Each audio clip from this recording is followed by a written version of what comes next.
So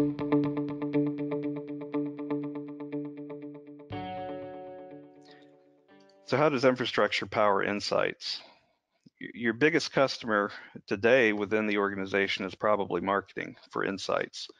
They rely on infrastructure to provide avenues for better personalization and analysis, measuring with customer feedback, facial analysis, sensors, eye tracking, and more. That means that having the infrastructure components in the right place is necessary to lead to the interaction and measurement needed for effective decision making. This infrastructure from an end user standpoint provides many devices like tablets, wearables, beacons, and various IoT enabled sensors. Having the right devices at the right place and time means IT infrastructure teams are closer to customers and need to understand the business even more than before. Mobile allows work where and when needed, so this means secure access to the necessary data continues to be essential. Two-way communications, real-time data, advertising, personalization. Most personal data is available today than ever before and is pushing more outside the enterprise perimeter into the home, into the auto, and into the human body itself. If you think about Alexa and Google Home, connected appliances, connected vehicles, even wearables and embedded tech, these are just a few examples. Medical devices. As this interaction grows, it builds dependency, not just by the individuals that make up a society, but also a dependency on the underlying systems supporting this complex ecosystem.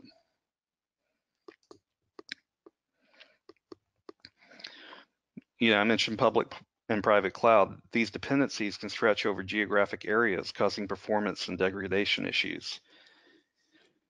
Your DevOps process or those of your vendors may introduce security issues with the libraries incorporated, and we obviously don't want people hacking into embedded medical devices or crashing cars on a whim.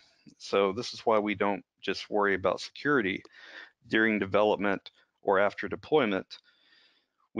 We worry about it at all times, and as I mentioned, there are 5 components that make CX work, and unfortunately from a security standpoint, and that dependency, they are the weakest link in the security chain.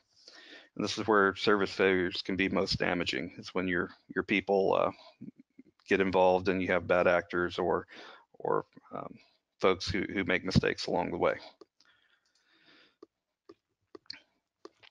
Today, infrastructure and CX are tied together by service. So entering a ticket or remote troubleshooting are still utilized, but a user challenged with application performance, they may call you, they may not, they may just leave. So maybe the system generates its own service ticket and the service desk automatically resolves without intervention via auto scaling. The ticket is closed and automatically feedback requests are sent to the user. This is one scenario where the user and support personnel are saved time and the customer experience is improved along the way. If further chat is needed with that customer or that visitor, then automated chat can help answer questions faster than human or route the user more effectively than an IVR or something like that. But humans can still intervene when needed. This is the expectation for service that's coming out of the customer base. They expect excellence, and monitoring availability and scalability can help.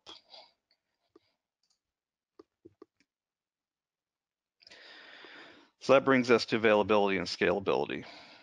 This is a fairly dense slide. I'm obviously not going to read it, but it is here for reference. The concepts here relate primarily to dependency and complexity, which relate to availability.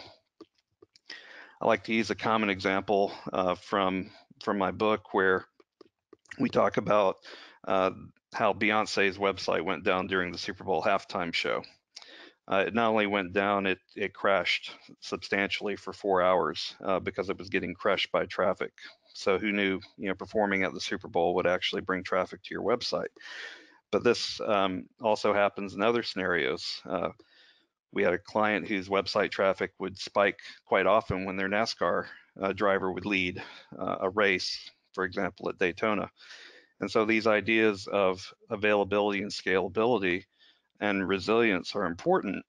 And today, the concept of software defined is treating hardware as the commodity, and the software determines the best place for the app to live.